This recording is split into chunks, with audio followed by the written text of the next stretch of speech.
Hello and welcome to a brand new episode of Look Forward. I'm your host, Jay. I'm here with my co-host, Brad. Jay, did you know that Kamala Harris is to the right of George Bush on Israel-Palestine, as we found out earlier today? I woke up at 6:45 my time, and I opened my phone, as I do, and I see messages from you and Andy, because you guys are a number of hours ahead of me, and you guys are going back and forth, and I see this fucking image, this screen cap of this tweet from a person that I don't hate this person because I don't know them, but I hate their political discourse. It's awful. And that's what they tweeted, is that Kamala Harris is to the right of George W. Bush on the Gaza issue because they are a deeply unserious person. And I'm not saying that in bad faith at all. I'm saying that being very real. I was mad. I immediately woke up and I saw it, and then I was mad within literally 45 seconds. Oh my God, she's terrible. This, of course, came from Jay's Neo-Prog Bay, Brianna Gray, Joy, or Joy Gray, whichever order it goes in. I can never keep I can never know. Yeah. I'm sure she's a lovely person in real life. I don't really mean that. I don't know if that's true. I don't know that's true. I really don't. But I do not like when far leftists, as I think it was Andy pointed out, they just pick up a flag and they stake it on an extreme position, and they just every 4 years as a reason not to vote. That's it. They just pick one. They're like, is this the one? Gaza's the one? Cool. I'm gonna go out. I'll see you guys. I'm going all the way over there, and then I'm gonna pick that position, and I'm gonna stick there. Fuck all the details. Fuck the nuance. Who gives a shit? Yeah. I'm just gonna stay over there so I can give myself a reasonable out, and by reasonable I put in quotes. A reasonable out from being a part of the actual process of voting for someone for president, so that I can feel like a contrarian because my life is so small and I have to make the stakes so much larger. I mean, I'd like to say that if the Biden administration manages to work out a ceasefire before the election, that she's going to look awfully stupid. But I'm also not naive enough to think that she just went and picked the goalpost up and just shuttle them right over there just to find some other position to stake out. I can tell you right now what's going to happen. They should have done it earlier. That's it. They're going the Nina Turner thing. He's not going to get rid of any student debt. He tried. The Supreme Court knocked it down. Oh, look, he got rid of $167 billion worth of student debt. He should get rid of all of it. Okay, all right. Like, what are we doing, guys? Like, just put the goalposts. They make goalposts, by the way, with wheels on them for this very reason. You just lift up a little bit, and you and your friends, you just drag it off down the road. So yeah, that was great. As I posted on TikTok, this is a hell of a week. This docket is all over the place. It is, and I didn't think it was going to be that big, and then a lot of shit came in under the wire today. Yeah, man. New indictments. RFK endorses Trump. Brian Kemp, welcome to the resistance. What is happening in Georgia? Again, welcome back to the resistance. Yeah, welcome back to the resistance. Did you ever leave? Yeah, Brian Kemp. Did he ever leave? Yeah, he's been out for a while. Jack Smith doing his appeal. James Comey is in the news. I mean, and then obviously the story that we will hit on this week in Stupid. There's a whale. There's a whale of a story. It's a whale of a story. Dude, oh my God. It's crazy. Is anybody a marine biologist? Yes, exactly. Titleist. So let's get right into it. It's the greatest ending of a Seinfeld episode by far. All right, let's get right into it. Harris and the rest of the Democratic Party lit this shit up, man. The DNC is officially over. They came into Chicago. They packed, I believe it was a 23,000 seat arena. It's where the Bulls play. The Bulls Center, right? And just as a extra go fuck yourself, they filled another arena where the RNC had their convention a couple of weeks ago. They also filled that one in Milwaukee at the same time. Both. Yes. As a real windmill dunk. showing how excited Democrats are. And again, like we talked about last week, excitement should not be downplayed as a factor. It really shouldn't be. Now, excitement doesn't vote, just like rallies don't vote, but people were really excited and went to those rallies and got real pumped up in 2016, and it mattered, right? It mattered a little less in 2020 because they went a little bit less, and they seem to be going a whole lot less now. So keep that in mind. But I thought the DNC was really good. They managed to have what I thought was a good array of speakers.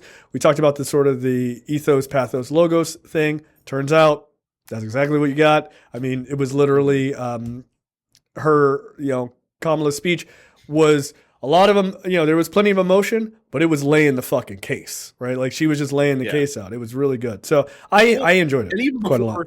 Even before she spoke on Thursday, I thought it was just really cool. Kind of the whole convention kind of felt like a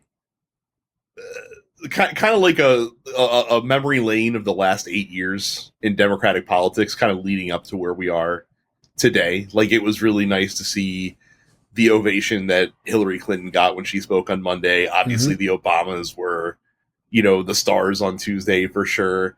Bill Clinton got a nice ovation, gave, a pretty nice speech that apparently went twice as long as he was allotted time for, which is apropos for classic Bill Clinton. Right, like the most Bill Clinton thing of all time. We're going to get back to Bill Clinton because there's a thing he mentions that is very good. It was very good. Elizabeth Warren got like a massive ovation when she came up to speak. Dude, I watched that. A sustained 2 minutes. I watched that speech. It was at least a 2 to 3 minute standing ovation, dude. I was like, damn. Like, President Grandma, we miss you so much. She's still the president in my heart. No, that was huge. That was huge.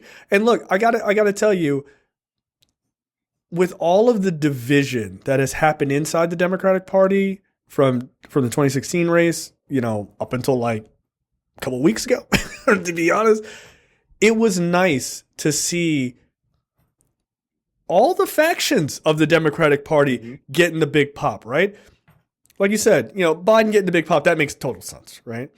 Clinton still getting a big pop is like, that's a big deal. Hillary still getting a big pop is a huge deal. Warren still getting a big pop, right? All the snake bullshit and all that. All of that shit got laid aside. And it was kind of dope to watch the party go, all right.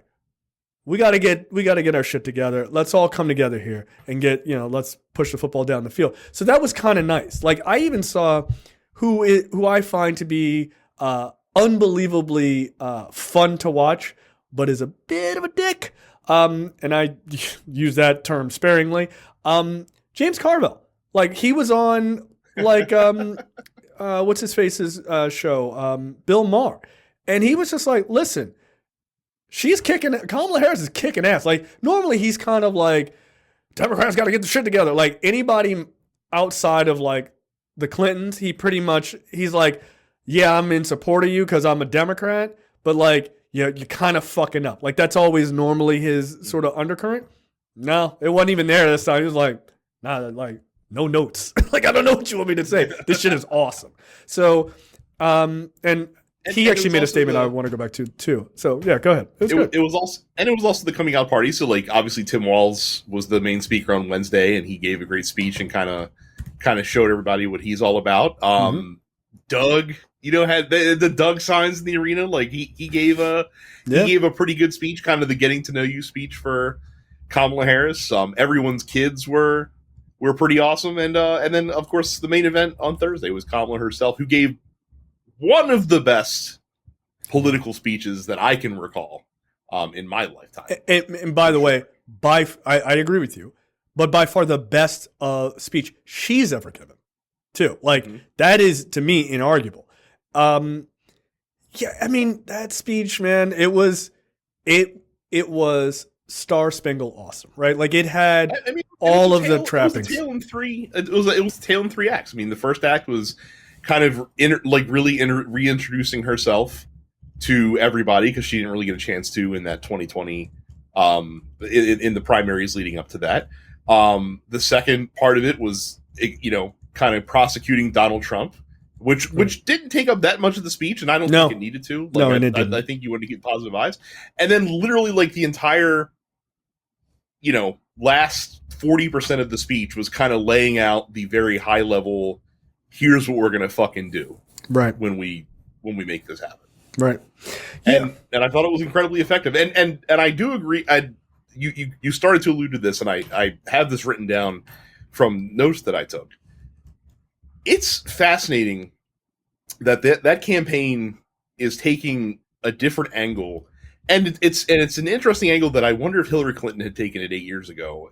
It might not have changed anything, but it might have galvanized people more. You'll note that even though Kamala Harris becoming president would be obviously a historic presidency, because she'd be the first female president, the first Asian American president, not the first black president, but the first black female president. Yeah. Like huge, like history making presidency. She's not really talking she's not mentioning that at all. Like she's not talking about like how let's fucking do it for history. What they are doing is they are really like refusing to allow the right to hang on to the mantle of patriotism that they've basically been seated for the last 20 years. Essentially. No, longer than that. I'll tell you when they grabbed it and they haven't let go. Vietnam. That's when. Yeah. That's when. So, well, interestingly enough, we'll talk a little bit about that sort of precedent in another story. But that's when the right really grabbed a hey, we're all going to war. We're all together on this, right? Because that was the precedent, right? Like, left, right, doesn't matter. We go to war. Everybody is in it together. Vietnam, we saw, the draft happens. You see your brothers and your cousins, getting their legs blown off or dying in that shit. And you realize that war was not for any sort of real, Americana fucking bullshit. It was basically, we were basically doing the bidding for business, right? It was a proxy war, is what it was. Right. So this idea, then you had hippies say, nah, fuck this. We're not going to be cool with this. This is fucked up. It's terrible. And that fraction happened, and it still exists. If you want to talk about what is the big divisive issue between liberals and conservatives, you can trace almost all of it right back to the Vietnam War, because it was, we're real Americans and we support our troops no matter what's going on. And the other side was not all of them, but seen as these people are baby killers. And that was people were like, what? Divide. And then that moment did so much damage to the United States as far as keeping people together, and they have never been together since then. I mean, not that everything was perfect before that, but that's the big fracture as far as the ideologies in this country. So, yeah, it's nice to see Democrats going, no, motherfucker, you don't have the claim on this. That's bullshit. And it is bullshit. So, look, I thought the speech was really good. I thought she gave... She did the thing that Obama did, right?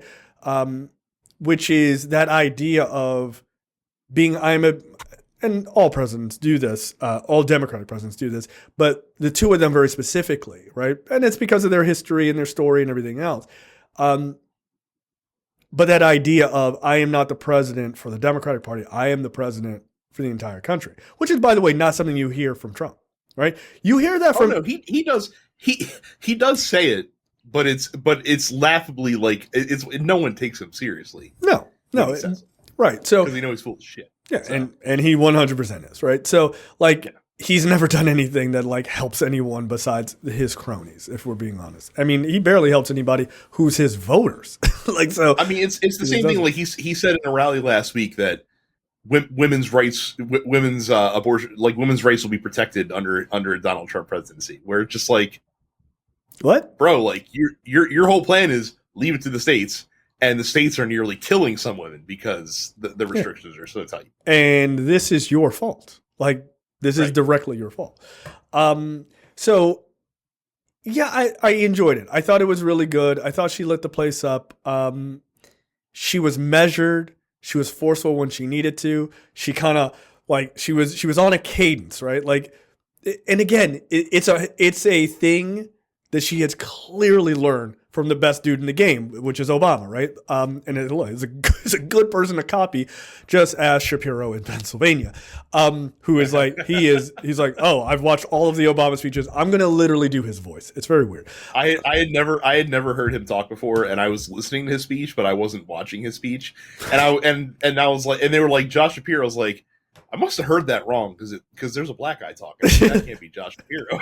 Like, you turn around, it's like, oh, it's Josh Shapiro. Yeah, Barack Obama, the governor of Pennsylvania. A real Rick Astley moment there for me. That's funny.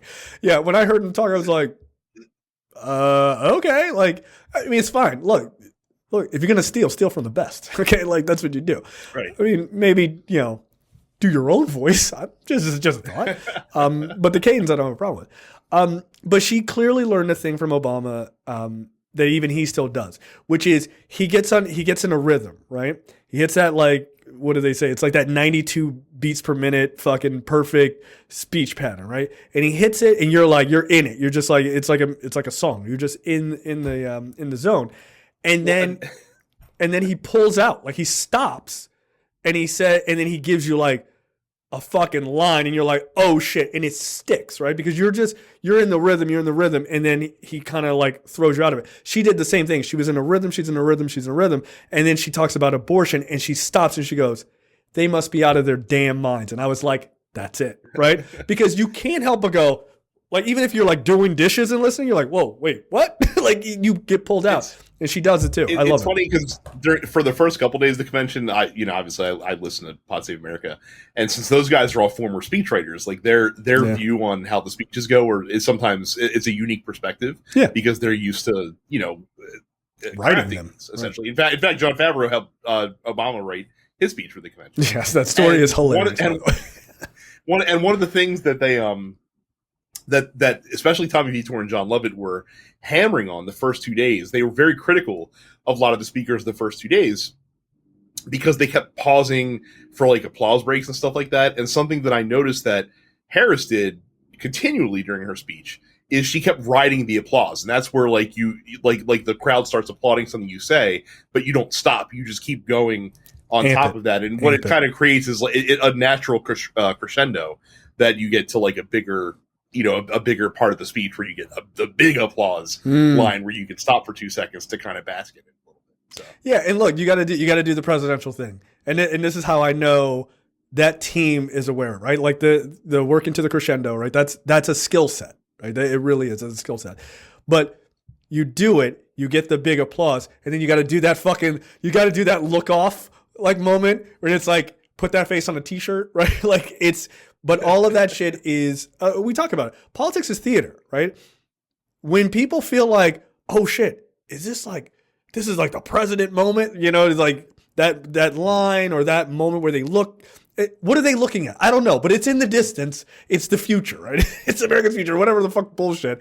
But she does it, and you get this like massive applause, and she does that look, and you're like, that's it.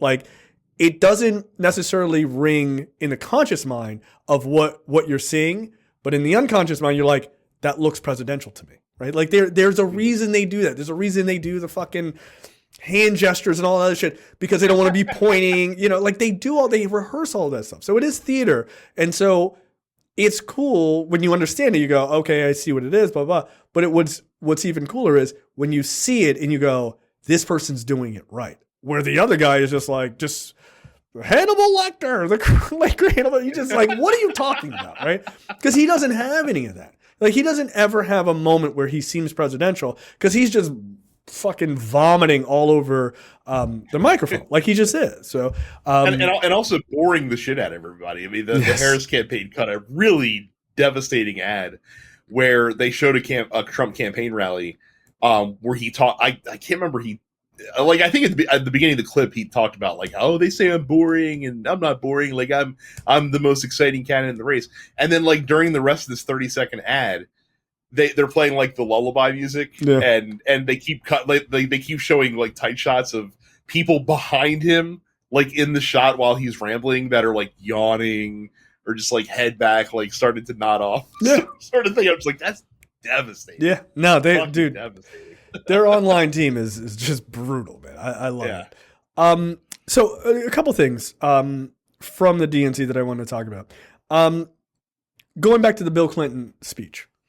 Bill Clinton is, because you had messaged me, you were like, man, I forgot, like, dude still got it, man. Like, and he does. Like, somebody had posted in our Discord, like, oh, I can't believe they're having, Bill Clinton at the DNC. I'm like, love him or hate him, dude. Bill Clinton is still popular, man. Well, and again, it's hard for us to remember because, you and I both were really young when he was first elected. Like, that was 14. The first presidential election that I was that I was cognizant of. You know what I mean? Like, that's the first one that I remember, but I don't remember it. Like, I wasn't paying attention. No, I saw that dude play the sax on like Arsenio Hall. Like, I was like, this guy seems cool.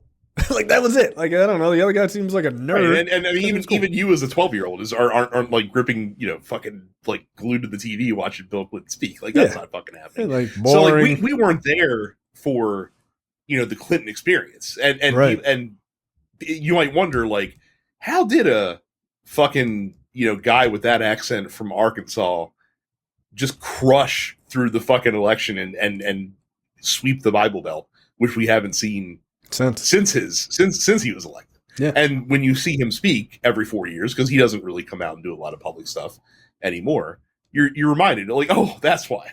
Like, this guy's a really engaging speaker. Yeah. But the thing about Clinton that will always be the most fascinating thing about him, besides his insatiable libido, besides that, the most interesting thing about him as far as a speaker is he's a fine speaker. He's not amazing. He's a fine speaker. But somehow that dude has that ability. He's got the Tim Walz shit, right? That ability to take concepts and boil that shit down for like the regular Joe, and people go, oh, okay. I get it. Like, he's got that ability, dude. And even now, he's 1,000 years old. You're like, what the fuck is Bill Clinton talking about? Oh, this is really interesting. And he did it again. He mentioned he had three big lines during that speech. The first one was, and I know which one you're getting to. The first one was a throwaway line where he talked about, like, he's like, I don't know if I'm going to be doing too many of these anymore. I'm getting up there in years. He's like, but I'll tell you what. He's like, I'm still younger than Donald Trump.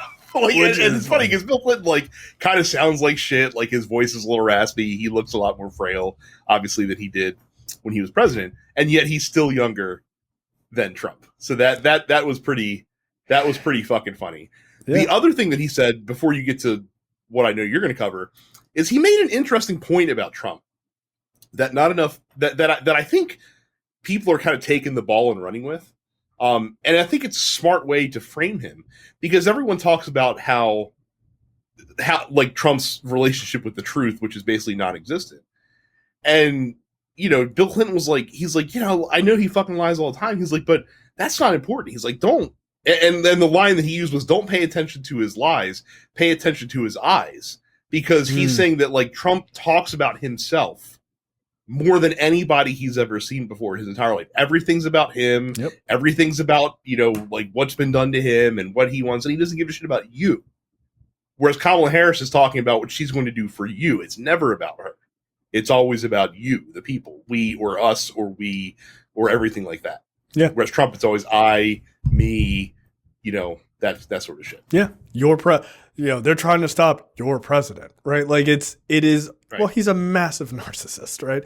So, yeah, no, Clinton absolutely nailed that. But the thing I want to talk about, which is obvious, is he has this line where he says, I triple check this because I could not believe it. And I'm like, yeah, it's Bill Clinton. He's a giant fucking, like, he's a bit of a nerd, right? Like, he's a political nerd.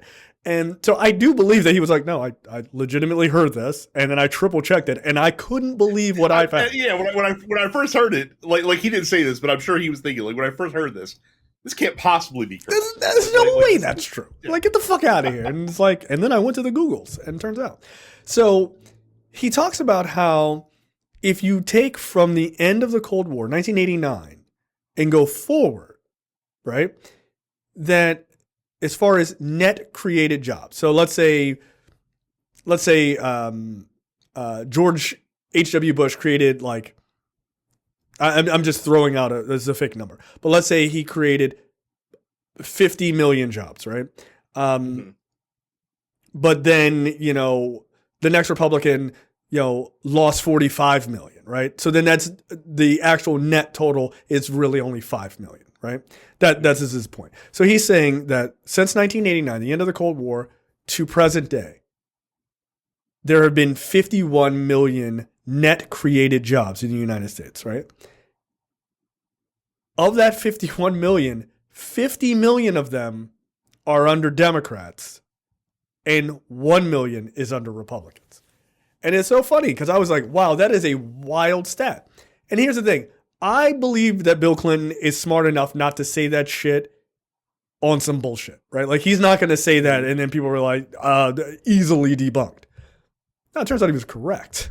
And then other people did videos. They're like, I didn't believe this. Like, even I'm calling Bill Clinton out on some bullshit. And it was like, I looked, it's not actually 50 million, it's 49.87 million. It's like, and to your point, million. Yeah, that's right. To your point of his superpower of taking very complex issues and boiling them down, that is the easiest way to demonstrate the Republicans' effectiveness when it comes to fiscal policy in this country. Because the reason that it's 50 million to 1 is because under literally every Republican administration since Ronald Reagan, the Republican president has, like, a recession has happened while they've been overcoming it. And every single Democratic president has built us back from that recession into a period of economic growth. And the easiest way to demonstrate that is as sort of a correlating factor is when you're in a recession, unemployment goes up. When you're building back, jobs get created and unemployment goes down. And that's the easiest way to put it, to not have to give someone like an Econ 101 lesson so that they can wrap their head around it. Yeah. I mean, this is a brilliant move, right? Because it is a statistic that is pretty damning in a lot of ways. I mean, in every way, I would argue. And it's an easy one to kind of throw in your back pocket and just be like, Democrats don't do shit for everybody. You're like, bam, here you go. What happened now? And you're like, oh shit, right? Like, it's an easy one. So he basically gave you like a laminated card to just like slide over to your uncle during Thanksgiving, like, shut the fuck up. What now? Right? And that's the kind of benefit he's always had, where he can give you a little bit of knowledge and you're like, oh, okay, I'm gonna put this in my jacket pocket. I'm gonna take it with me. And now you will never forget that fucking line. Right? When people talk about job creation, I guarantee you will see in arguments people go, excuse me, since 1989 to present day, Democrats have created 50 million jobs and Republicans have created 1. And Republicans will lose their fucking shit because that is now, it's in the zeitgeist, political zeitgeist, that's what he does. Just carpet bombing little fucking factoids to you that you can take with you. And that's smart because when you go into the ballot box and you go, which of these parties is going to do right by me? Those are the kind of things you go, right. Those guys are the ones who are always building jobs, right? And couple that with the idea of we have had 4 years of Joe Biden. And things are like, I know people, inflation's terrible. It's not. I know, like narratives trump facts, unfortunately. But you've had 4 years of Biden and things are financially getting better, or significantly better than when he came in. Now imagine getting another 8, right? Like you get a solid 12-year fucking block of just Democrats doing correct things. That's a good thing, right? Imagine what those numbers could be if we weren't flip-flopping every time to one party to the next, right? Like if we could just stay consistent between, like, if you could get 2 Democrats back-to-back 8 years, you could make a lot of fucking serious progress in this country, especially if they had a Congress that they could work with for, let's say, the majority of that time. It doesn't have to be the entire time, but the majority of that time. So, no, Clinton did a good job. The other thing I wanted to mention is the Carvel quote that he did on, he was on Bill Maher, right? He's sitting across from that porn assassin, Dan Crenshaw. I won't apologize for that. Fuck him. And he's sitting across from Dan Crenshaw and he says, he brings up, again, Carville, he's a political fucking nerd, and he knows his shit, right? He's an asshole, but he knows his shit. He mentions that, I forget the 2 years that he talks about, but basically it was like in the 40s and then like the 30s or something like that, right? Or 40s and 50s maybe. And he says, listen, when the Republicans, like when the Republicans had sort of a transformative candidate and they blew out Democrats, like just a massive blowout, what happened the next time? The Democrats came back and won, right? Because they had to change their fucking, like, oh, maybe we're going astray. Like, we gotta get our shit back together. They gotta organize, and then they beat the party that blew them out. Same thing happened in reverse. Democrats blew out Republicans. Republicans came back the very next time, kicked the shit out of the Democrats, and they got their shit together and basically made changes. And he makes the point. He was like, you better pray that Kamala Harris has a blowout election against Donald Trump. He was like, listen, you don't want 280 electoral votes from her. You want it to be like over 300 so that your party can go, what the fuck are we doing? We got to change shit so that we can get our stuff together. It's got to be more than that, because Biden had what did Biden have, 317 or something like right. that? Well, it didn't change jack shit. Right, but whatever. Like, it has to be a massive, and that wasn't a massive blowout either. Obviously, it was fucking razor thin. But it needs to be a massive blowout, is his point. And he says to him, he goes, because if it's not a massive blowout, quote, your party is fucked. And he's right. Like, he's 100% right. It's a dickish way to say it, and I love it. But he's right. Because if the Republican Party does not learn this lesson, and God forbid they drag that fucking rotting corpse out there in 4 more years, which is insane. But like I said, I stand by my original statement. If he is alive, they will. If he has any grip on that party, they'll put him back in, which is insane, right? But if there's not a blowout and that guy doesn't go the fuck away or die, that party is not going to learn that lesson. And they're going to keep down this fucking rabbit hole, and they're going to screw themselves further and further and further. So here's me saying I hope it's 275 electoral college votes. Good. Fuck them. Here's the trouble for them, though, is that, so like, and we talk about this all the time, like the Democrats are truly now the Big Tent party, which used to be what was said about Republicans, because we have a lot of mini factions. It's almost like a parliamentary coalition of sorts. Like, we have a lot of factions within the party kind of thing. Yeah, but we're able to kind of come together when we need to. Republicans used to be that way too. You know what I mean? Like when Goldwater ran, for example, against Lyndon Johnson. Right. It wasn't like the entire Republican establishment was all Goldwater Republicans. Like, his faction just kind of won that day and was heading it up, so that when he lost, they were able to pivot to Richard Nixon. And when George Bush got ousted in 1992, they kind of split up into sort of like the Gingrich wing of the party and the more moderate wing of the party, and they were able to find George Bush who could kind of lead them together. The Republicans' problem right now, that doesn't really exist, because even the people who are the quote unquote moderates are still carrying Donald Trump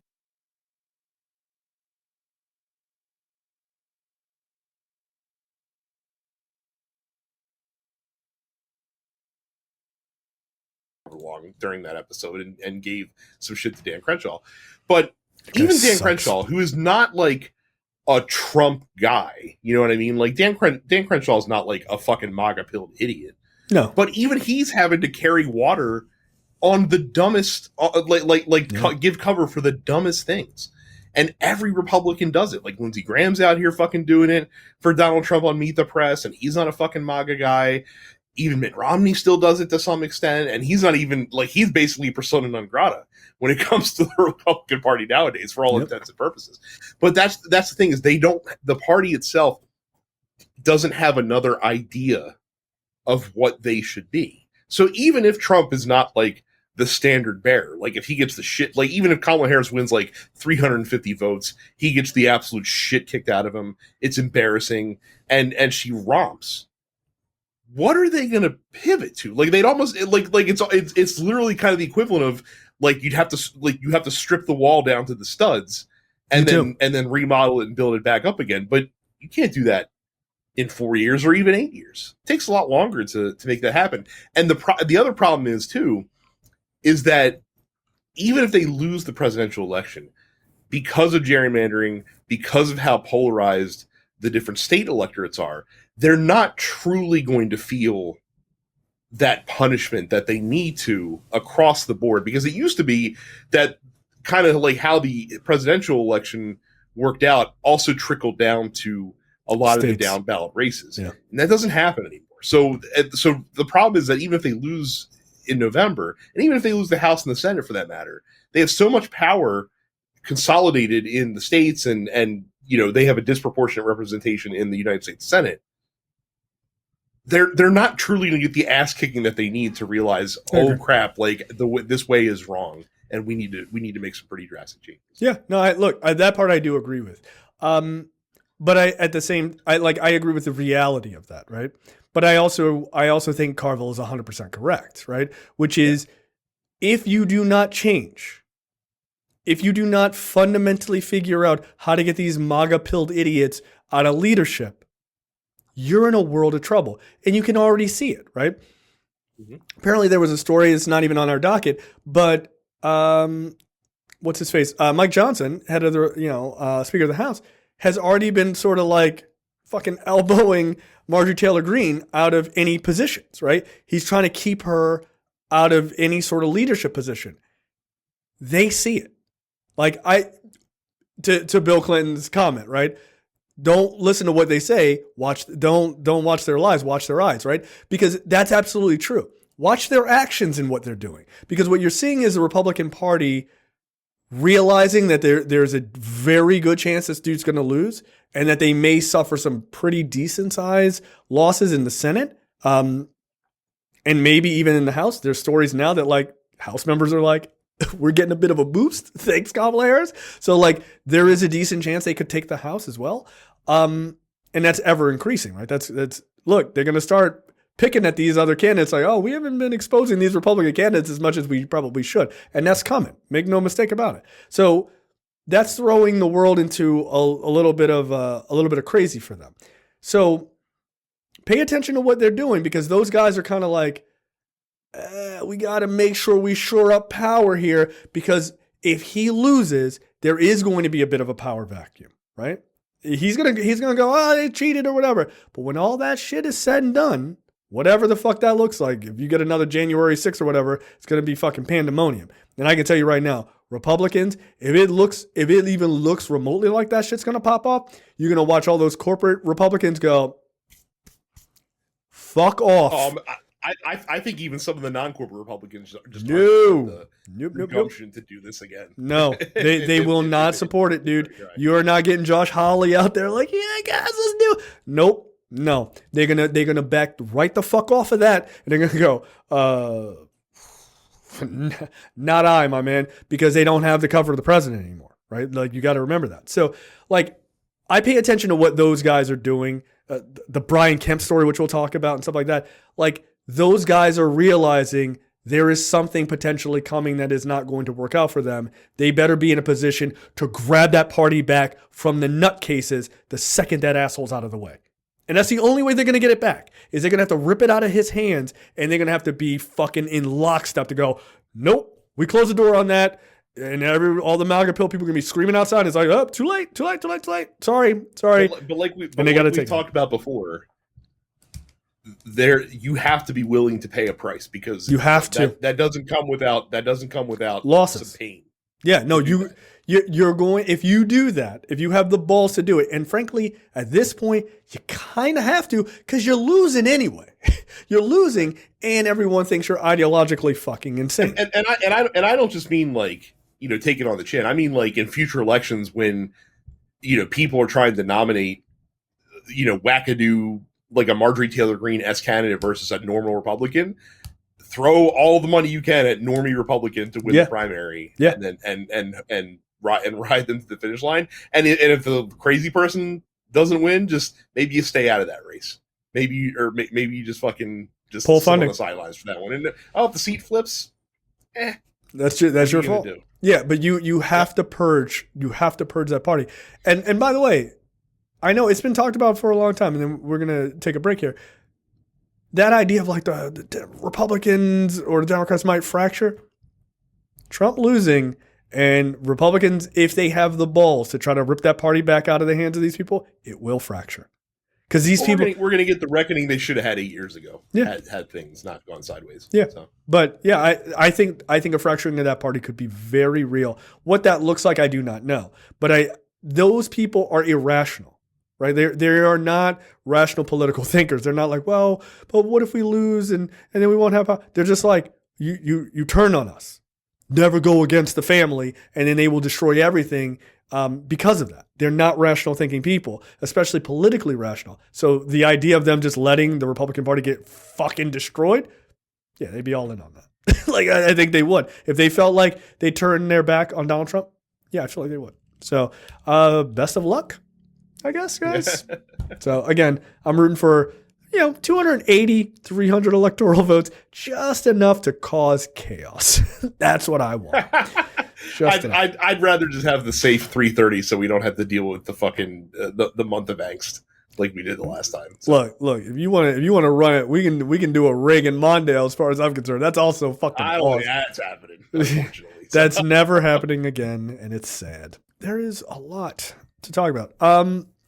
Just quickly, the Harris-Walz campaign has gained $540 million since announcing the candidacy, and Harris raised $82 million just during the convention alone. That is a lot. That is a stupefying, like the $500 million is like a stupefying amount of money to raise in a month. Yes. 80, I mean, you can't. 82 in 4 days is fucking crazy. Like, that's insane. And the question here is, obviously, like the past month has really been leading up to the DNC. Like that's kind of been earmarked on everyone's calendars. I'll be curious to see the way that they like their game plan and strategy for keeping the momentum going, because we just got to a really big crescendo, and so it's natural after that big peak for there to be some let off. But obviously they don't have time to let off. Like they're running in a condensed race as much as they possibly can. So. Absolutely. So yeah, we'll see. We'll see what they do. All right. From there, look, like I mentioned earlier, the fracture between conservatives and liberals really happened during Vietnam, right? This is where you saw, calling soldiers baby killers and fucking all this other crazy shit, right? And this got into the sort of the psyche of both sides. Like, we cannot come together because of these fundamental differences. And look, there are a lot of fundamental differences, but, there's also a lot of similarities, honestly, between both sides. Not in their political arguments, but they're just human beings, right? And, everybody wants kind of the same things, and there are things that we can come together on. So apparently Donald Trump at a rally or some sort of speech made a statement that I found to be curious. I didn't know why at first because I hadn't seen the tail end of this speech, but sadly I did see the whole thing, and I found out, and then I did some research and I thought, well, that was fucking stupid. So here's the comment from our former fearless leader. American flag. I want to get a law passed. Everyone tells me, oh, sir, it's very hard. You burn an American flag, you go to jail for 1 year. Got to do it. We got to do it. They say it's not constitutional. They say, sir, that's unconstitutional. We'll make it constitutional. We're going to make it constitutional. But you burn an American flag, you go to jail for 1 year. That was terrible, what happened at the convention in Chicago. They're burning American flags all over the place, and the fake news doesn't want to show it. Make sure you buy your Trump gold. Which I thought was just fun. That was just funny. That was a perfect ending to that.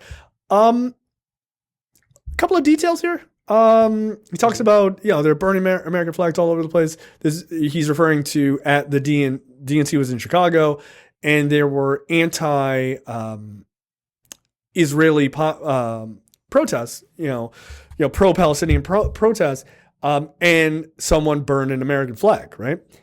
Here's the thing. It wasn't a bunch of them. It was just one.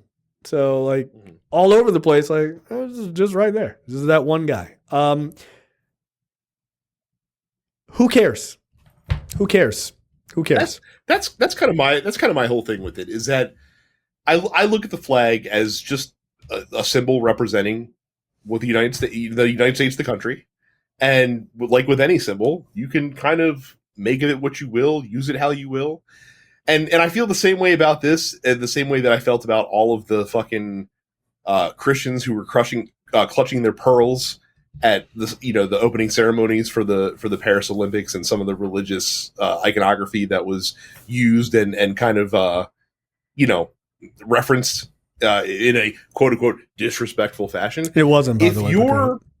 I know, but I'm just going with what their whole stance was. Mm-hmm. If your symbology, if you're just kind of looking at things, is so like if your actual cause is so strong, you wouldn't give a shit if somebody was poking fun of it or disrespecting it or desecrating it in some way, because you're just like, why, like, do that if you want, but like, fucking, I know my country is strong, like I know my faith is strong, like it doesn't matter like how you poke fun at it.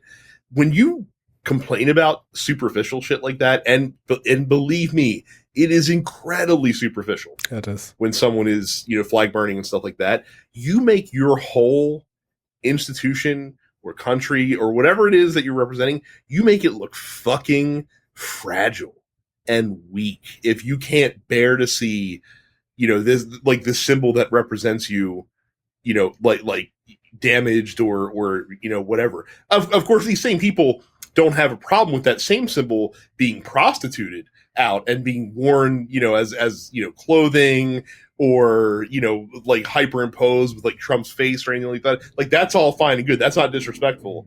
That's actually respectful. But God forbid someone make a statement using the flag in a way that you don't approve of, but it just makes you look fucking weak and small when you do stuff like that, and it makes it look like you're not, like your cause isn't strong. 100% agree. So, yes, to your addressing your first thing, I know that you already know this because your brain works, but the thing at the Olympics was not making fun of the Last Supper. Just as a side note, it was representing the Feast of Dionysus. That is a thing. Sorry, get over it, you fucking giant babies. That's why the dude was blue. He wasn't baby Jesus, you idiot. So, dude, they're French. Hello. If anything, Disney people could have been upset. Like, why are they desecrating the genie from Aladdin? How dare you? The Blue Man Group has sued. They're getting in on this. Yeah, it was about the Feast of Dionysus. Anyway, hello, they're French. They're super fucking out there. Like, this is not hard. It was in Paris, guys. Just Google it. The other point about the actual flag. That is exactly my stance. You are making this much larger than it needs to be. The reason people burn flags in these moments is to be provocative, because it is a provocative thing to do. It is one of the most provocative things you can do. Like, on American soil, look what I'm fucking doing. Bro, got it, fucking light it up. Cool. Now what? All right, you did it. Congratulations. Look, I'm not some jingoistic fucking guy who I'm just like, I'm super mad about it. I'm super angry. You know why? Because the flag is what you said it was. The flag is nothing but a symbol. The country it's her people. That is what the country is. You know how I know that people actually believe that versus this rah bullshit about a flag? We go to war and we destroy other countries when they hurt us.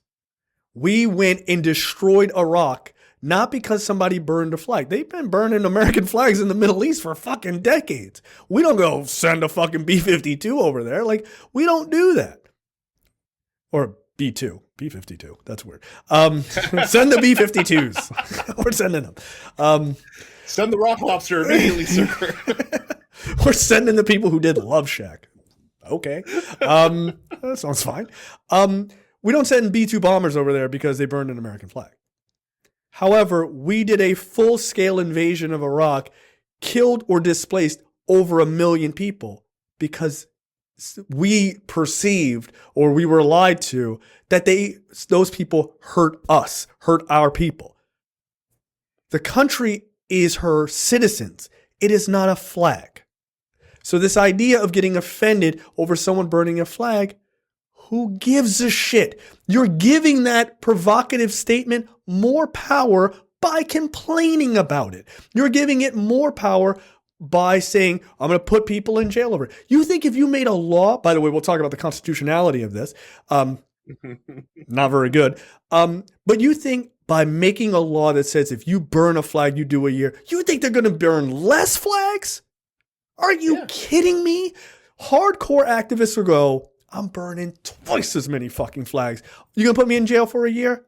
No problem. I'm a political prisoner. That makes my argument even bigger, dude. Like, makes no sense. You want a case in point? When was the last time you heard anyone bitching and moaning about athletes kneeling during the national anthem? What? It still happens. Right. But people don't talk about it because Republicans aren't out here fucking going crazy and hemming and hawing about it. When they were in their feelings about it back in 2017, 2018, that's when that's when it was happening more and people were paying attention to it. Now no one cares. No one gives a shit. It is what it is. Right. And here's the thing. Again, you're bringing attention to a thing. You're giving it power by being, I'm all fucking upset about this. You know the best way to knock down the weight of people burning the flag? Go, yeah, cool, great. It's your freedom to do that. Anyway, and then just keep going. They want this response.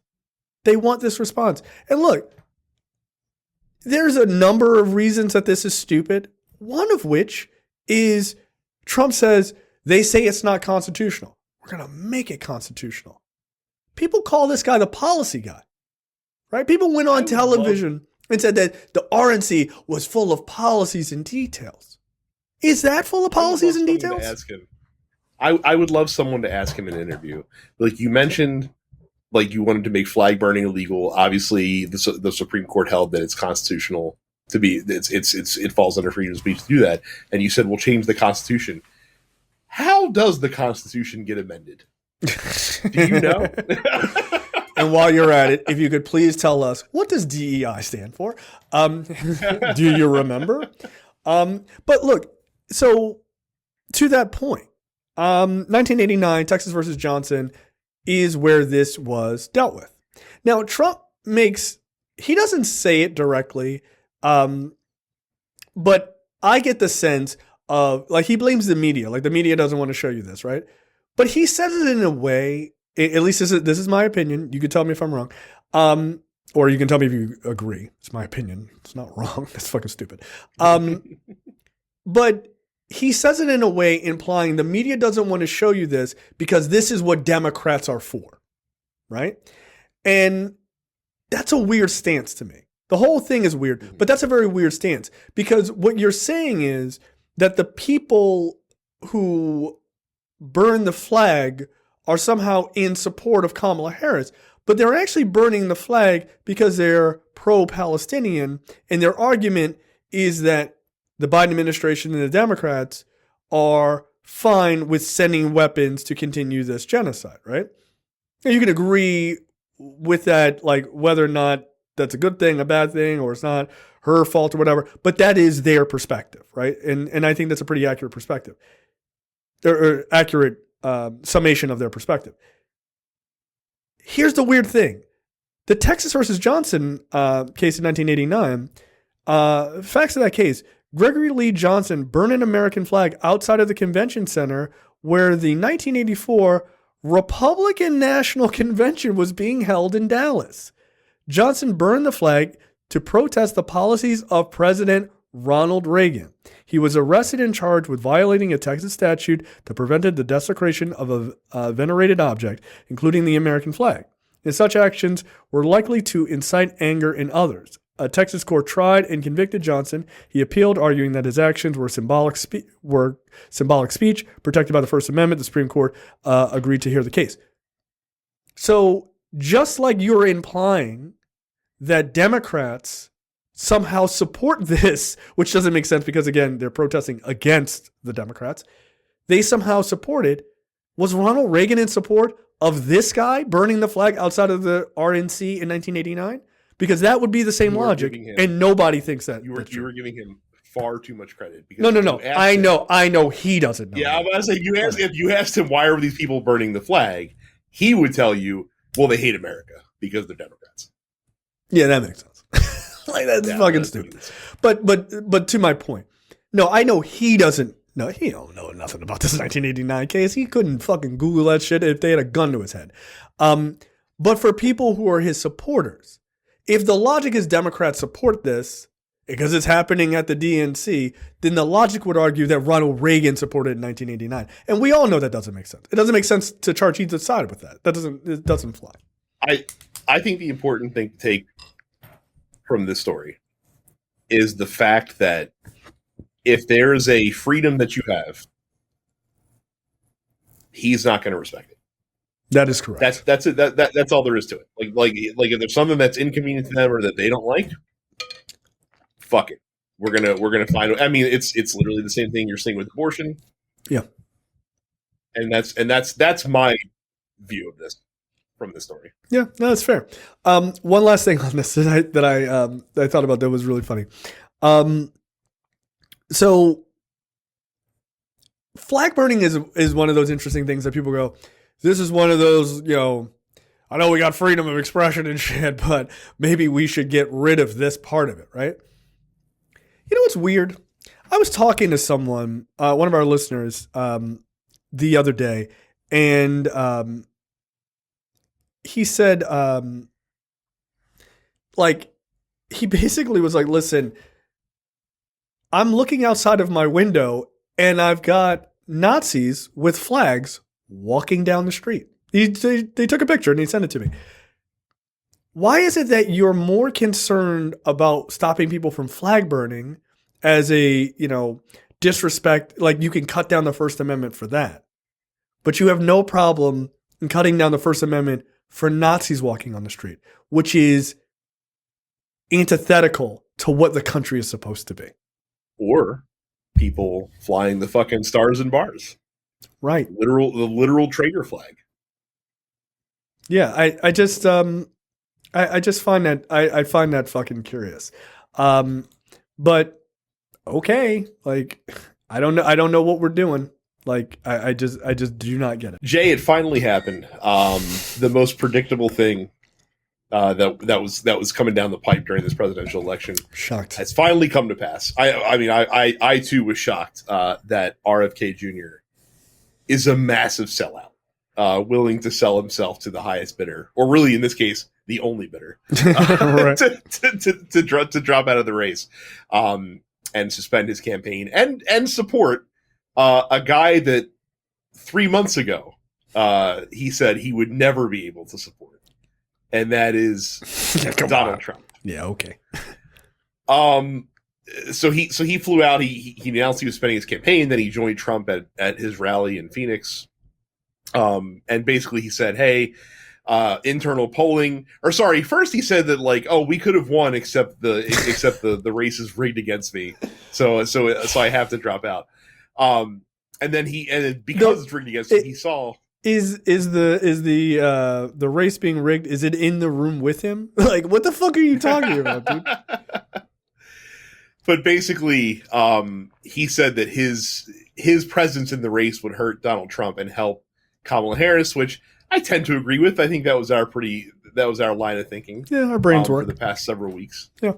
And so he said to help protect the country, to Maha, in his words, make America healthy again. Yeah. He's going to drop out and support Trump. And if somehow Trump wins, do not be surprised when Robert F. Kennedy Jr. is named to a cabinet position, because I'm sure that this endorsement was conditional. I really hope RFK Jr. got something in writing Because I don't know if you know this, Jay. Trump famously not very good at holding up his end of the bargain on literally anything. I mean, what are you going to do?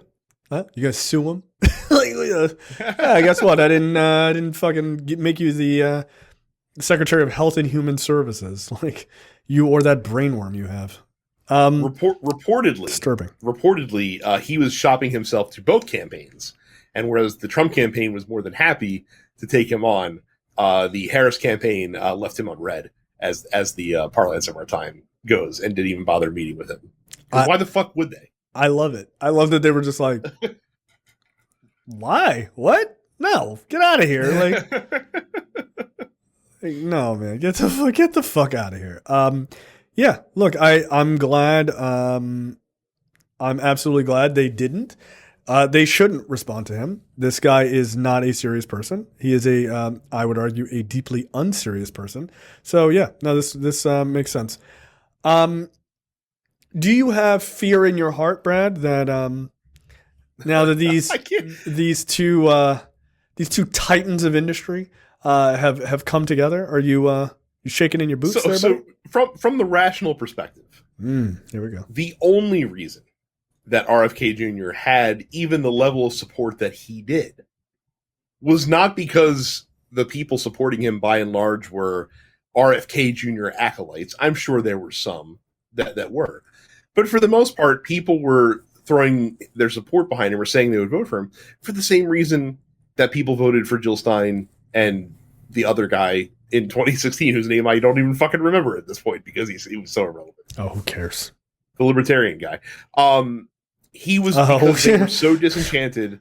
They were so disenchanted with the fact that it was Trump v. Biden again that they were willing to just throw it away on any person. So if, obviously if Kennedy was getting the 5 to 7% that a lot of polls show he was getting, and if that support was true, and they were all their Kennedy diehards, yeah, that could be a problem if they all follow him to Trump. The reality is a lot of them, probably most of them, are not going to follow him to Trump. I'm sure some will. Some of them probably are back on board with the left side of the party now that Harris is there and Biden isn't. And the other people that are there probably weren't voting for either of the main parties regardless. Yeah, I'm not in the business of believing that this is going to tip the scales. Like I'm just not. I don't think, like you said, I don't think you're going to get all these RFK Jr. Diehards, dead enders is probably a better term. I don't think you're going to get all of them to run to MAGA or what have you. And look, I got to tell you, a lot of these people don't fucking vote, man. They don't. A lot of these people are super extreme and they're on the internet talking about a bunch of crazy wackadoodle shit, but a lot of them don't. A lot of them, much like with Trump, when they are inspired by a very specific person, then that drives them to vote. But on average, they don't vote because it's like, well, I don't want to vote for the guy who's not going to stop chemtrails or whatever fucking horse shit I believe in. I want to vote for a person who is going to fight these mysterious enemies that don't really exist for me. RFK Jr. was that guy for the anti-vaxxers. Trump's not an anti-vaxxer. Like if you're a hardcore, his ear could be bent as he's alluded to over the past several weeks because again he has no strong positions on anything. Sure. I'm telling you, the only way you could get more of those kind of hardcore anti-vaxxers and stuff like that to really come over, and keep in mind, not all anti-vaxxers are conservative. There's a lot of anti-vaxxers who are very, very liberal, and they like RFK because, like, he's got some pretty good stances on the environment and stuff like that. I'll give him that. But they like him because perhaps he's very good on the environment, but they also are like, I think my daughter fucking, Dionysus or whatever shouldn't have to take vaccines. So they're not conservative. They're not like, oh, and I also think women shouldn't have abortion rights. Like those people aren't. Yeah, they don't mix. That is the thing. Is that the rest of the even if they are like on board with his view on healthcare, which is insane.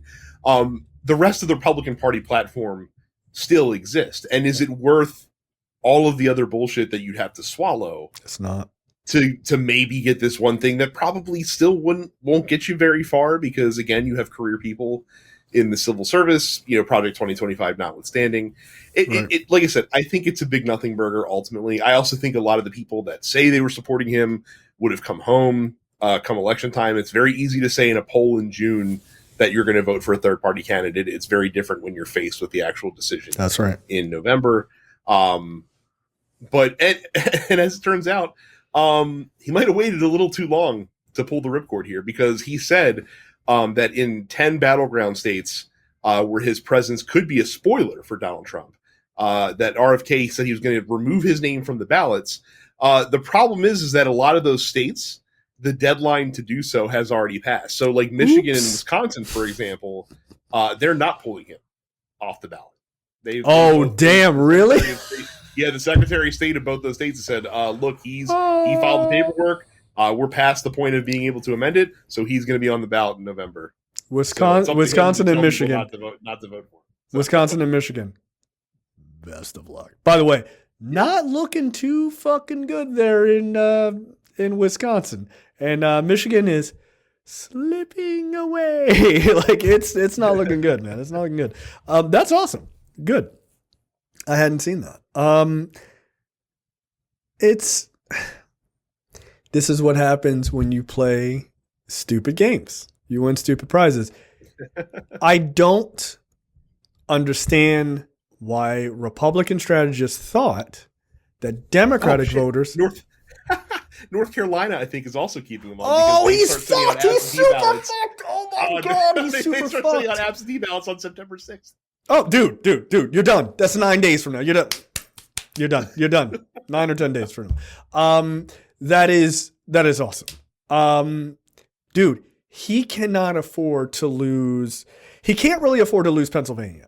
But if Trump does win Pennsylvania, he cannot afford to lose Pennsylvania. Period. Blank. Or excuse me, if Kamala loses Pennsylvania, it's over. It's over. I'm sorry. Kamala Harris cannot. She really can't afford to lose Pennsylvania, but she shouldn't. She has other paths. She has other paths, right? But she has other paths. She can lose Pennsylvania and pick up like Michigan and Wisconsin. She's fine. If she gets North Carolina on top of that, Trump can have Pennsylvania. It's and fucking if she gets Georgia on top of that. It's over, baby. It's over. Yeah, it's over. And look, Arizona seems to be slipping away. Like everybody is hyper concentrating on these sort of national polls. Like, oh, Harris is leading by 7. Harris is leading by 9. Like that lead is just opening up. Like it's getting ridiculous. Pay attention to the state polls. That's what really matters. Well, and also remember that if that because of how the Electoral College works and because of how we are divided geographically across the states, a Democrat has to basically get 53% in a national poll to even have a chance at winning. Like they have to perform over like by 2 or 3 points just on the national average, because if they're at 50%, they're losing because they don't have 50% of the states. So or 50% electorally, I should say, of the states. So yeah, so like, and you're right. Like it's like a lot of those swings, because like before Biden dropped out, the Trump campaign was they were really feeling themselves a little bit, and they're like, oh, like fucking Wisconsin's a lock, Pennsylvania's a lock, Georgia's a lock. Like we might go compete in New Mexico. We might go compete like for some of these other like traditionally blue seats that aren't like hyper blue, but traditionally go for Democrats in elections and stuff like that. Like, oh, let's go compete for those. Let's go fucking take those states, because that's how badly we're going to run the scoreboard. Now that Biden is gone and the excitement of the Harris campaign has gripped the country, like we're back to, oh shit, Michigan is looking safer by the day. Wisconsin's starting to look pretty good, and Georgia's back in play. Arizona's back in play. North Carolina's back in play. She's up in a new poll. She's up by 2 points in North Carolina. Yeah. And their gubernatorial candidate is not doing them any favors right now in that state. Holy shit. Dude, I think he's losing by 12. He's losing by 12. 14 points. 14. Yeah. 14 points. Oh no. Anyway, that's great. Because that guy's a fucking psycho. Again, if you don't think that excitement matters, you're wrong. People are fucking jazzed and people are coming out in a big way. And look, I'm not saying it's going to happen. I'm really, really not. The pessimist in me is, or not even pessimist, just being honest about what I know about the state. But I wouldn't be so sure that Florida is out of reach. I really wouldn't. Just because of two, no, again,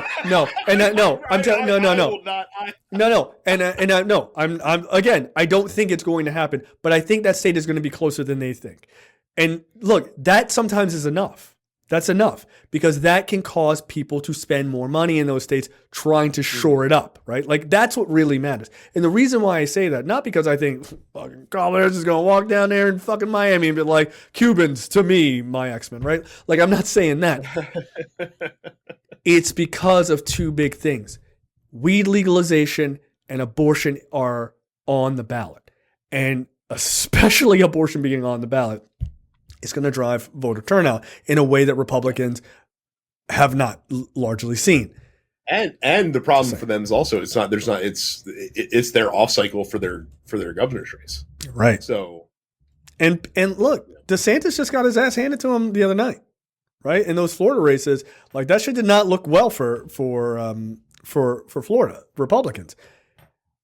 Again, I'm not saying that they're going to win the state, but they may have enough, they may be able to do enough damage there and get close enough that Republicans are like, oh shit, we got to spend a little bit of money. We got to make some ads. Well, and that's remember good. This too, that to that point, they don't have the money to spend. They do not. They do not. That like, I think I saw like basically in all of these swing states, the Trump campaign has like 1 or 2 field offices in each of the states, and the Harris campaign has like 10 to 15 in each of the states. So like the Trump campaign is just like, we're poor because because our candidate's siphoning up all of our money to pay for his legal bills. So we have no money to run a ground game. So we better hope and pray that that the door knocking is not going to be that big of a deal in this race, and it always is. No matter how far we advance technologically as a society, the most powerful way to get to convince somebody of your argument is still face to face. That's right. And in person. That's right. So yeah, like that's a problem for them. And to your point, if they have to start spending more resources in a Florida, which typically hasn't been competitive, or a Texas, which also typically hasn't been competitive, like that's what I'm saying. Very helpful for Democrats. Again, sometimes losing is a winning strategy because you're bleeding them. And if you can make them bleed money in big states that they normally don't have to spend next to anything in, oh, you're in a world of trouble, baby. You're in a world of trouble. Like even North Carolina moving to be a toss-up essentially is devastating for them because North Carolina weirdly is a very expensive state to run ads in for some reason. I have no fucking clue why, but it is. Well, it's a big college town. So they do have you have Raleigh, you have Charlotte, you have Greensboro, like you have a couple cities that major cities, not huge cities, but they're mid-sized cities, right? Look, I'm looking at the Pennsylvania Senate race. It's not looking too good over there. Like it's not looking too good for Republicans, dude. The McCormick versus Casey, on average, Casey's like Dave McCormick made the fatal error the other day. He was holding up he did like a Twitter video or TikTok video, and he was holding up a Wawa cup, and he's like, I got my big gulp for the campaign trail. It's like, oh, don't fucking diss Wawa in Pennsylvania, dude. Like, what are you doing? A big gulp. What are you doing? What are you doing, dude? What is this place? It's a donut shop. How long have you worked here? 2 weeks. Okay. How long have you worked here? Yeah, but calling a Wawa drink a big gulp in PA, like tell me you don't fucking live here all the time without telling me you don't. Yeah, no, you get stabbed for that shit. Like, dude, I don't even live in Pennsylvania. I'm not calling a Wawa cup a big gulp. Bitch, that's like gang warfare. That's like going to the Bloods and being like, I'm just gonna use a bunch of C words, right? Like you don't do that, right? They weirdly don't use words with C's in them. It's very strange. Yeah. Look, it's not looking good for McCormick Pennsylvania in that race. Casey's up. If you want to talk about average spread is 7.6 points. Oh, really? Yeah. Holy shit! I thought it was gonna be closer than that. On average between the 31st of last month to the 17th of this month. That's not good, man. That's not good. By the way, Dan McCormick was the guy that couldn't beat Dr. Oz in a primary last election. Bro, Rasmussen has Casey up by 3 points. Rasmussen. So that means Casey's up by 1,000 points. Okay, like if Rasmussen has him up by 3, that's insane. Arizona, Gallego, on average, 6.7 points. I saw, dude. No, look, dude. Look, Rasmussen has Gallego up by 8. Again, Rasmussen does, which means Gallego is up by 38. Okay, that is insane. You did see the Kerry Lake meme that was running around. Of course. It was awesome. Get off the stage, dude. Now. I saw she tweeted out something. She was like, "Where's Gallego?" And someone responded, "Were like ahead of you by 8 points in the polls." I was like, "Ooh, that's not good." Disaster. Also, Brooks in Maryland. Average 6 points above Hogan. No way. Yeah, I saw 1 point in a poll today. There was the Fabrizio Azzalone poll that came out on 8/14 that had him in a tie. That's the latest, but okay, this average is from this spread is pretty wide. It's like 3 month spread, but okay, but it's a tie between them on this latest poll. So, all right. I think also Brooks is probably going to walk away with that, just because of the year it is, not because of Hogan. But he's going to get tied down with all the Republicans. Because again, like Larry Hogan did win statewide twice. Yeah, so no, that's fair. He's not your typical. He's not a Dan Cox esque candidate for the Senate. That's true. Michigan, Rogers versus Slotkin. Slotkin, on average for the last month to date, 5 points up over Republican Rogers. This is where I feel I have to just again warn the listeners: don't ride the polar coaster. No, don't. But understand, we're not that far out, and this is the time to start paying attention, right? Things are look. Here's some bad news for Democrats. Tesla's going to lose in Montana. I don't doubt that at all, unless for some reason the Democratic Party is like, we have to save John Tester. I mean, we do have. We kind of do need to, right? Like, you're going to hold the Senate. We're losing West Virginia. We need to somehow hang on to Montana. Yeah. So Rasmussen has Tester down by 7. So he's probably down by 2. If we're being honest, Rasmussen is a terrible polling company. But on average, he's down by 5 points. They're saying.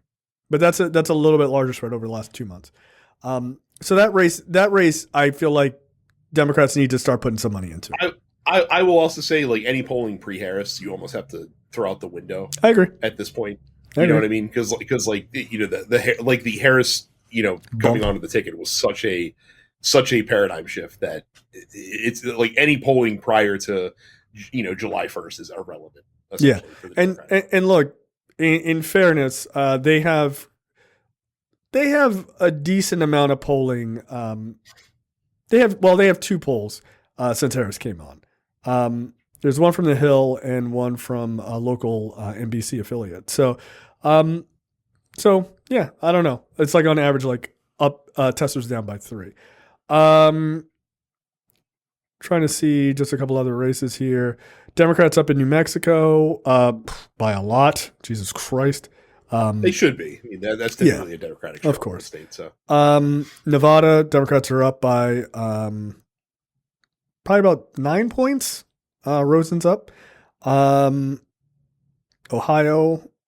Sherrod Brown up by 5. Sherrod Brown. It doesn't. I love labor. Sherrod Brown outperforms everyone, a generic Democrat by 10 points. Yes, it's insane. I love labor and unions. I just love it. We all know. We know. We love you. Your Sherrod Brown is great. Ted Cruz. There's only one latest poll. Ted Cruz in the margin of error. Only up. We keep getting closer. We crept closer and closer every time. Colin Allred within 2. And the margin of error in that is 2.7. So I'm going to put that pretty fucking tight. Like that race is tight. That's not good for Ted Cruz, because is the Republican Party going to work that hard to defend that seat? Well, and that's the problem. I'm not worried. Like, I don't think they're worried about losing Texas's electoral votes. I'm pretty sure Ted Cruz is going to run behind Donald Trump in Texas, which is a problem for them. Yes, and Republicans have been Donald Trump has been dragging in Texas every time he runs. Like, he's doing worse and worse every time. So that's not good. That being said, Colin Allred is a little bit of a once-in-a-generation fucking Texas Democratic candidate. This dude played fucking football. He's a fucking big dude. He's got a cowboy hat, black dude. Like, people like him a lot. People hate Ted Cruz, man. They really do. So, I don't know. That guy seems like a real fucking Texan. Like, whatever you want to take from that to mean, but that dude seems like a real fucking Texan. And Ted Cruz seems like a Canadian playing a Texan with a terrible beard. But does Colin Allred wear cowboy boots to the house like Ted Cruz does? Does he, Jay? Is he really a real Texan if he doesn't? I guess the better question, that I don't know that about Mr. Allred, but the better question is, how many cans of soup has Colin Allred bought to bring home to his wife when they first got married? Because Ted Cruz bought 100 because he's a fucking weirdo. So yeah, and last but certainly not least, Tammy Baldwin in Wisconsin is whooping that ass. So that is also fine. Speaking of carpetbaggers, the guy she's running against is literally like a California fucking businessman Hovde that decided to scoot out to fucking Wisconsin to try and steal a Senate seat. Yeah. And everybody seems to have figured that one out because she is winning. Rasmussen has Tammy Baldwin up by 10. So that seems bad. It seems pretty fucking bad, dude. But somebody else, another probably much better poll, even the New York Times a couple days ago had her up by 7. So yeah, it's not going well for him. I want to talk about unrealized capital gains, Brad. I would love to talk about capital gains. Let's fucking do it. Kamala Harris, Comrade Kamala, has come out and said, listen, all your base belong to me. Okay.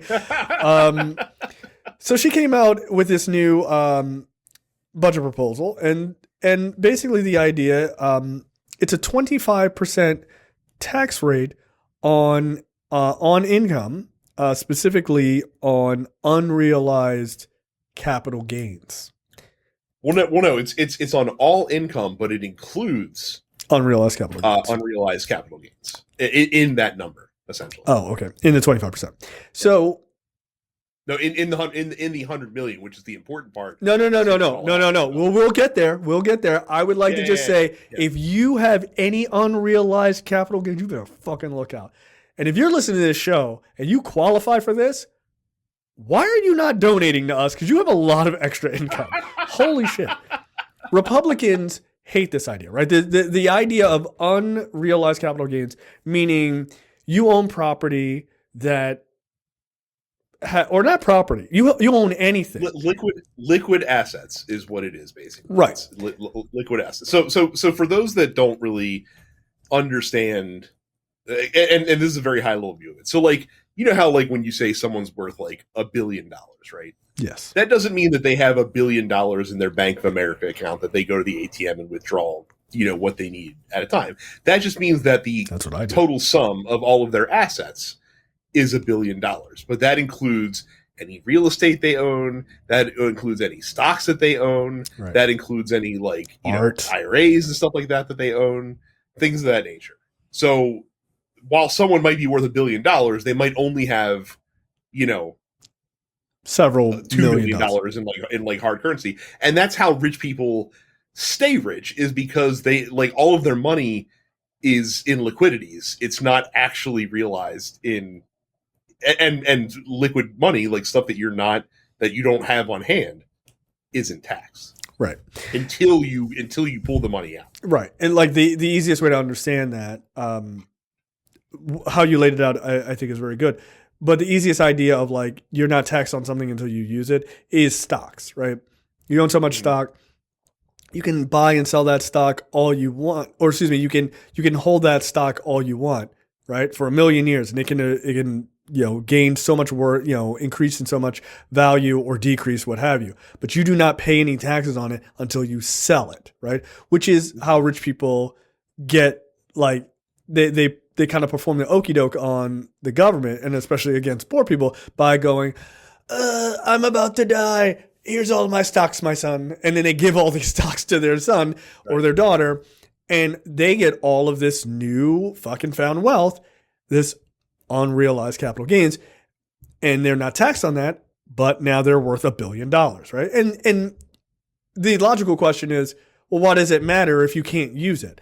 Well, it does matter because you can take out money, not that money, but you can basically like get lines of credit for like real money based on the value of those things without selling them, right?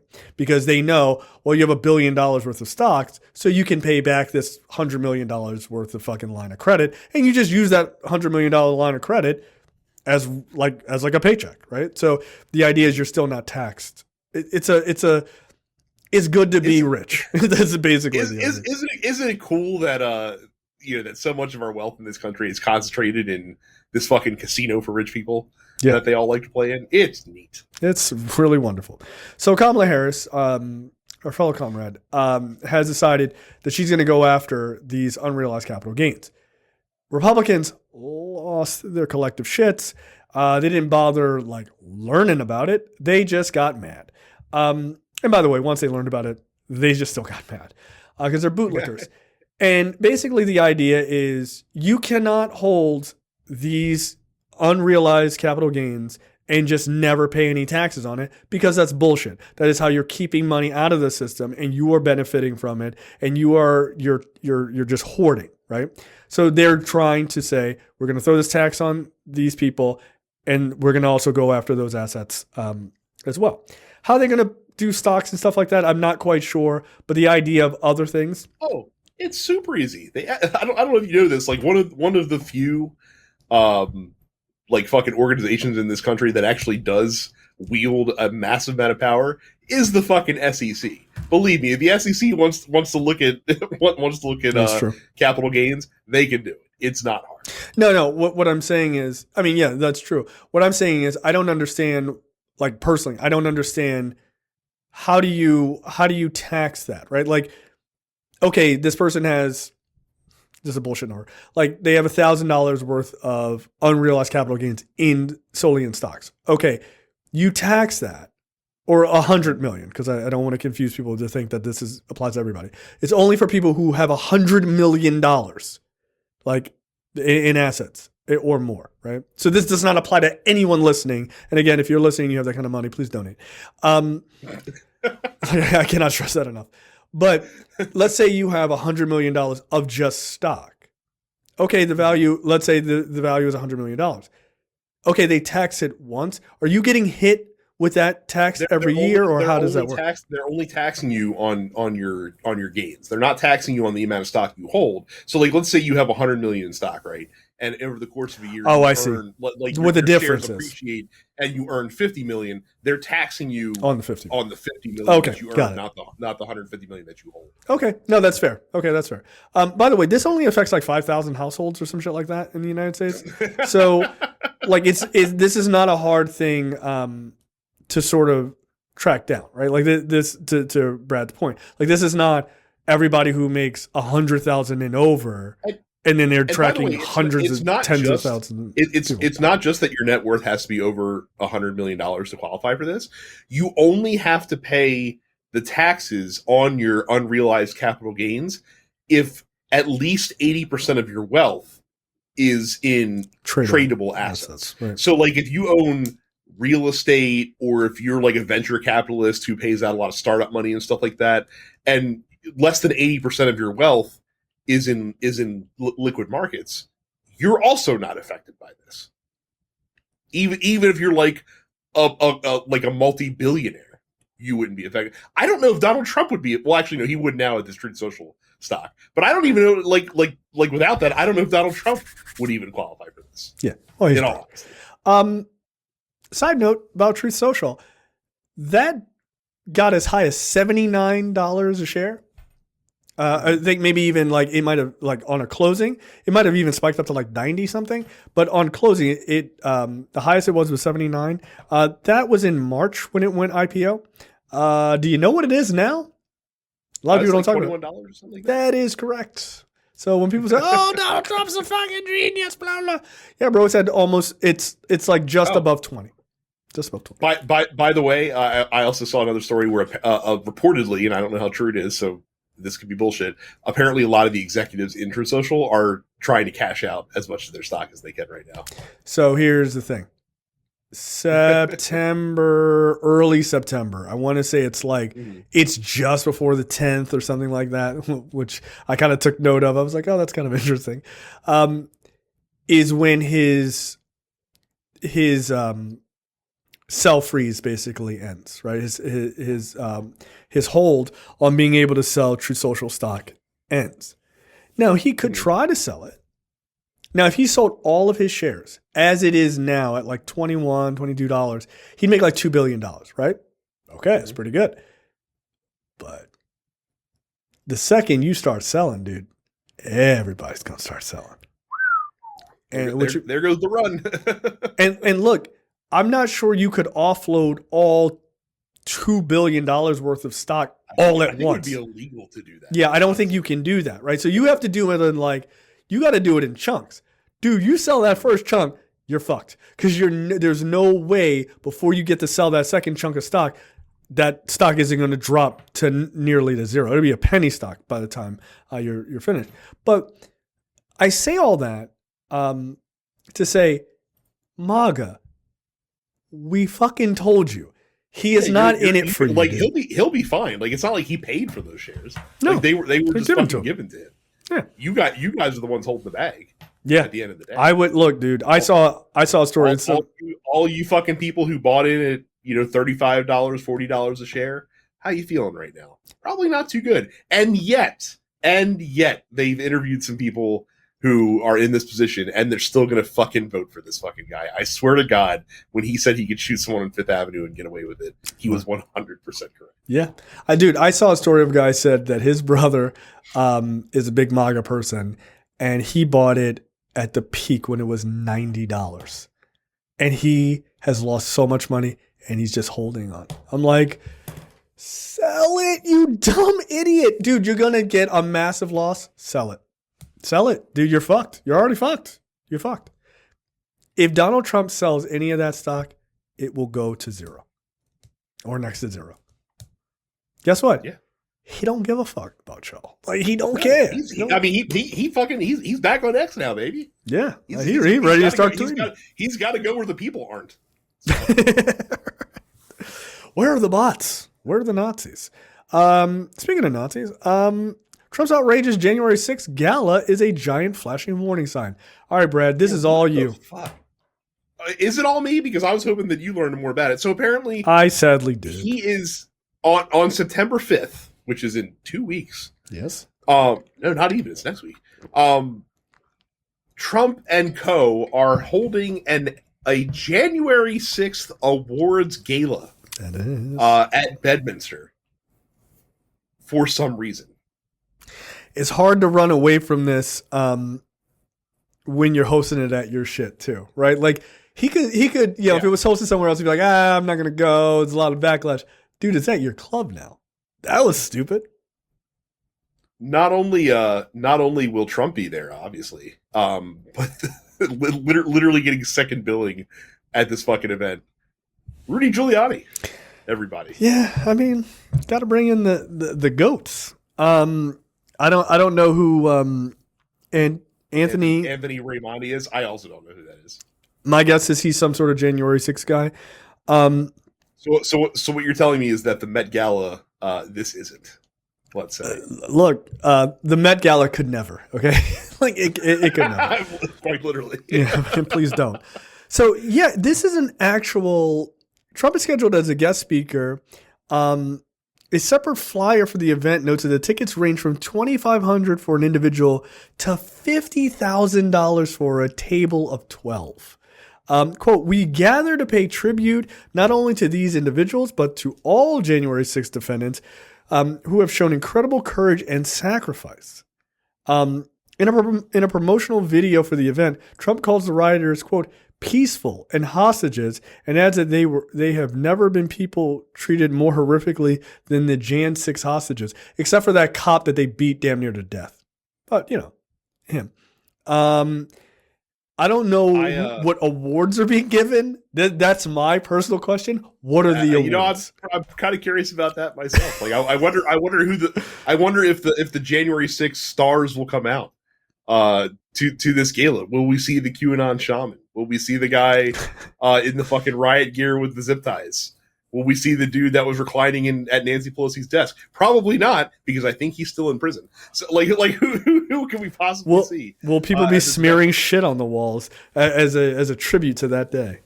Perhaps. By the way, I'd like to just mention two facts that are seemingly unrelated, but you'll understand the connection just by me giving you this information. This gala is on September 5th, and Kamala Harris and Donald Trump are debating on September 10th.